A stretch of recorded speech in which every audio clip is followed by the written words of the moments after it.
This happened less than a month ago, and I still wake up sweating from it. I'm a senior in high school, born and raised in Nevada. Out here, there's not a whole lot to do except drive, drink, and disappear. My friends and I, we got hooked on urban exploring. Abandoned buildings, forgotten tunnels, dead malls with dust-streaked mannequins and ceiling tiles sagging like skin. If it was empty and half-rotting, we were into it. But Charles, he always found the weirdest places. Quietude, mysterious. He never told us how he found these spots. One time I joked that he must have made a deal with a ghost. He just smiled, didn't say a word. Then one Friday, Charles sent us a screenshot from some sketchy Instagram page. Barely any followers, low-res photos, comments like, "Don't go there after sundown. Something's still down there. It listens." The caption just said, "Dozens of abandoned mine shafts in the Mojave Desert, if you know where to look." Charles knew. He'd been messaging the page. The person running it had given him coordinates. No address, just a pin drop.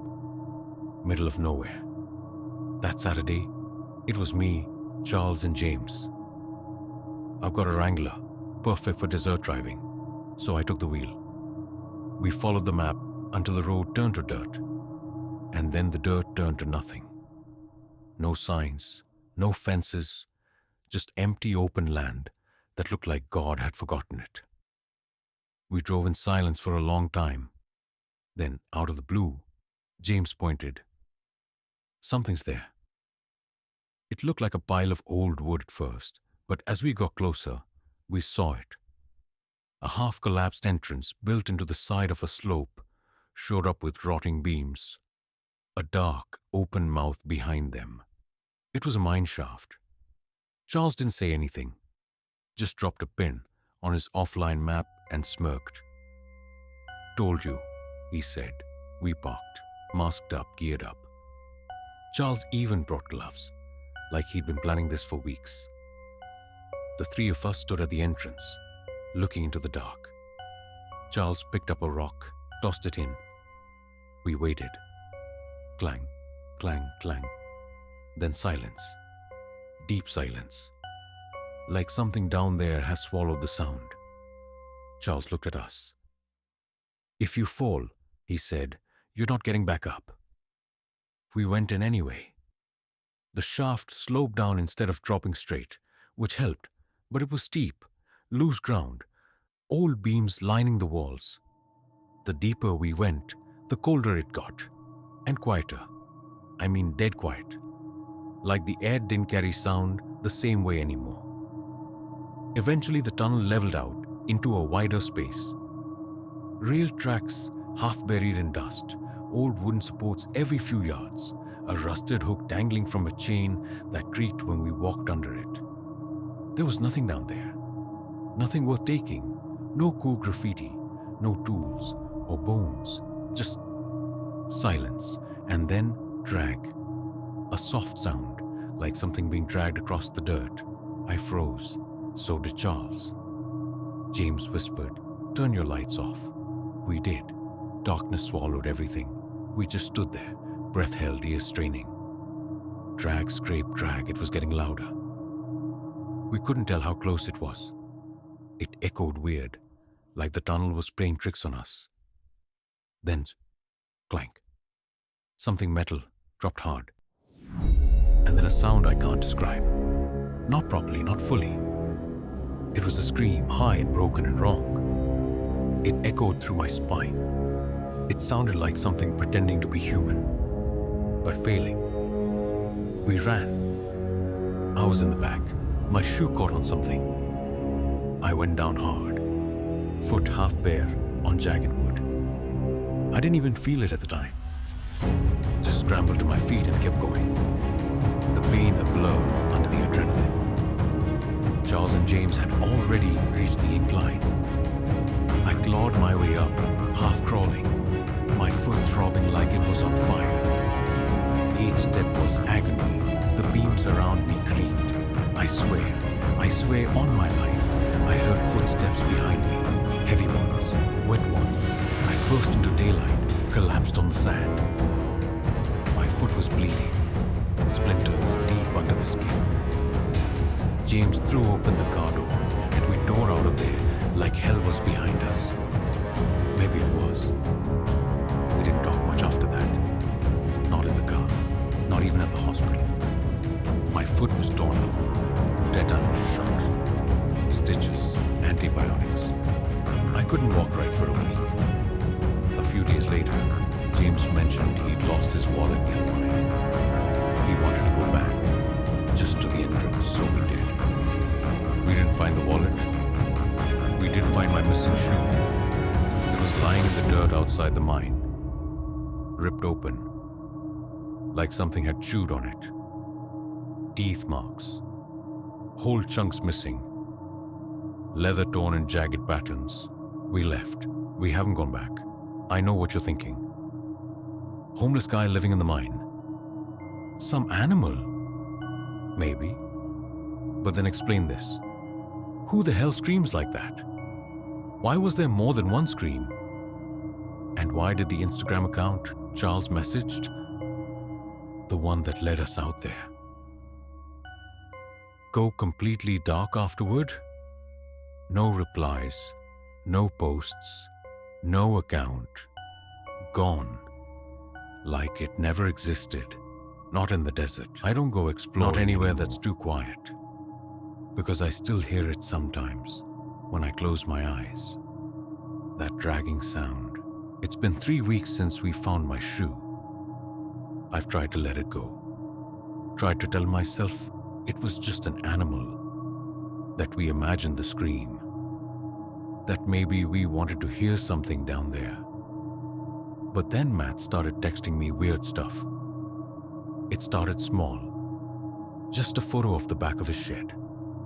The lock was broken. Scratches on the door. He thought maybe it was raccoons or coyotes. Until the second night.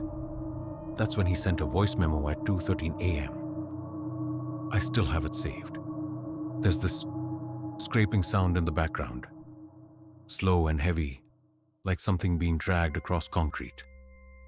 Then Matt whispering, "I think it's here." I called him. No answer. By the time he texted back, it was morning. "Dude, I don't know what that was. My back door was open when I woke up." He lives in a gated neighborhood with cameras. We checked the footage. Nothing. The motion detector triggered at 2:08 a.m. But there's no one in the video. Just the door slowly unlocking. No animals. No wind. The door clicks open on its own, then swings wide. And then the footage just glitches like static for 7 seconds. Then it cuts back in, and the door shut again. I told Eli about it. He didn't say much. Typical him. Just nodded and muttered, "It doesn't like to be seen." I laughed, thinking he was joking. He wasn't. He told me he'd been having dreams, same one every night. He's standing at the edge of the mine, looking down. And something is whispering his name from the darkness. He says it's getting louder. The last time we hung out, he was wearing a necklace with salt in it. Said his grandma used to make them.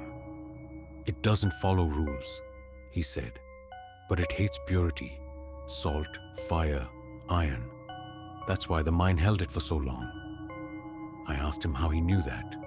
He didn't answer. A few nights ago, I woke up at 3 or 4 a.m. Something had set off my smoke detector, but there was no smoke. Just that high-pitched beeping echoing through the house. And a smell. Not like something burning. More like rot, wet rot, like soil and blood that's been sitting in heat. I walked through the house with a flashlight. My phone wouldn't turn on. Dead. Even though it was fully charged when I went to sleep. Nothing else worked either. No Wi-Fi, no service, not even the microwave clock. Everything was dead. Everything. Except my hallway light. It was flickering. I walked toward it, heart pounding. That's when I noticed the sound. Faint, from under the floorboards, clang, clang, clang, like something hitting a pipe. In a slow rhythm, like it was signaling. I didn't sleep the rest of the night. The next morning, I got a text from a number I didn't recognize. Just one message. You should have stayed out. I asked Eli if he'd ever messaged the Instagram account again, the one that led us to the mine. He said he tried. The account's gone. But he got a follow request last night from a new one. No profile picture, no bio. The username? Odd descending voice. It only follows 3 people. Me, Eli, and Matt. This isn't over. Something came out of that mine with us, and it wants us to go back. Not to explore, not to take pictures, but to finish what we started. And we shouldn't have gone. We knew that before we even left. But when someone you care about goes missing, and the only clue is a dark hole in the earth you barely made it out of the first time. You go. Matt had been missing for 4 days. No phone activity, no cards used, no one saw him leave. Eli was sure. It pulled him back. It always does. But it won't let him out again. I asked Eli how he knew that. He finally told me the truth, or part of it. The original Instagram account? He didn't find it randomly. It found him. Months before the mine trip, he was in a Discord for urban explorers. Someone private messaged him with a link and one sentence. There's a sound under the Mojave. Do you want to hear it? He never told us that. Never told anyone. But something's been leaking into his mind ever since. It shows him things when he sleeps. Things buried in dust. Things tied to old wood beams with nooses made of hair. Things whispering in a language no one alive speaks anymore. I should have walked away right then. But Matt's shoe was still in my garage, teeth marks and all. And Eli said he dreamed of Matt standing in the mine tunnel, barefoot, covered in dust, just staring, like he was waiting. We drove back out late.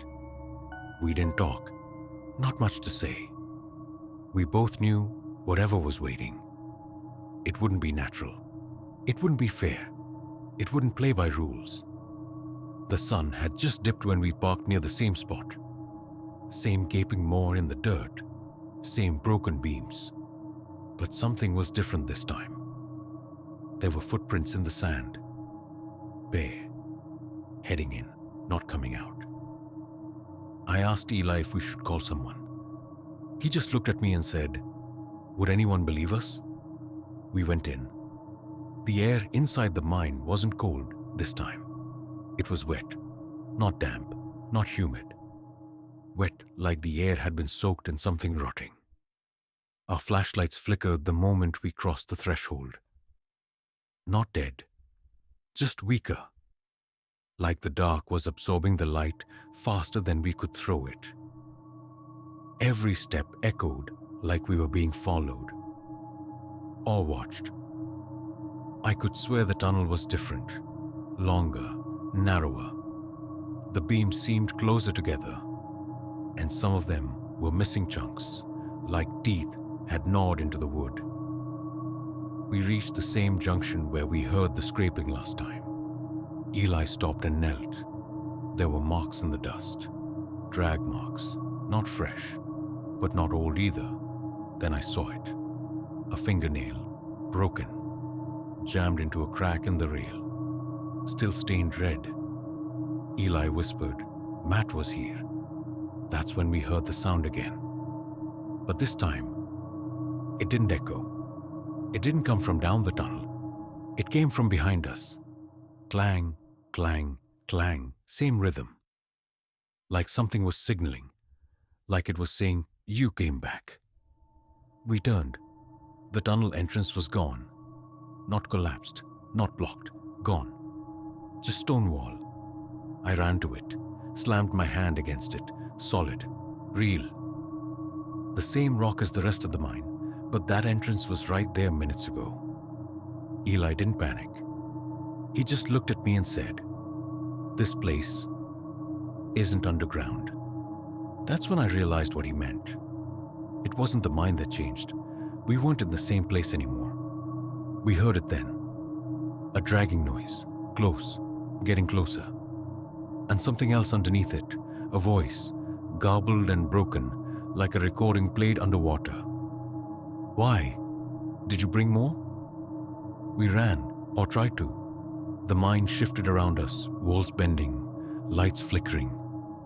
The tracks started to rise, like ribs arching from the dirt. I swear one of them pulsed like it was alive. We made it to a wider space, and I nearly tripped over something in the dark. It was a boot, Matt's boot, and next to it, Matt, sitting against the wall, legs stretched out in front of him, head tilted sideways like his neck couldn't hold the weight anymore. His eyes were open, but empty, like they'd been drained. His mouth, though, still moving, whispering something over and over. A name, not ours, something older. Derenzal, Derenzal, Derenzal. Eli dropped to his knees, started whispering something in return. Words I didn't recognize. He poured salt from his necklace onto the floor, forming a rough circle. "Stay inside," he hissed. "It can't enter purity." The light behind us snapped off, like someone unplugged reality. And then I saw it. In the black beyond our circle. Shapes, bent, twisted, skinned wrong. Like they were wearing the wrong bodies. Dozens of them, crawling along the ceiling. Hanging from the beams like meat left to rot. They were watching us, not with eyes. They didn't have any. But they saw. Eli started chanting louder. And suddenly, Matt screamed. Not in fear, in anger. Like the thing inside him had just realized it couldn't take us too. The world around us cracked like glass, and everything went white. When I woke up, we were lying just outside the mine. It was morning. Eli had blood on his face. I had blisters on my palms. We didn't say a word, just limped back to the car. Matt's boot was still clutched in my hand. We never found his body, but sometimes, late at night, I hear tapping on my window. 3 taps, a pause, then the whisper. "You came back." Edit. Eli moved away. No forwarding address. His numbers disconnected. I still dream about the mine. But it's not a dream. It's a memory. Because I don't think we ever really left. And I think it's still hungry.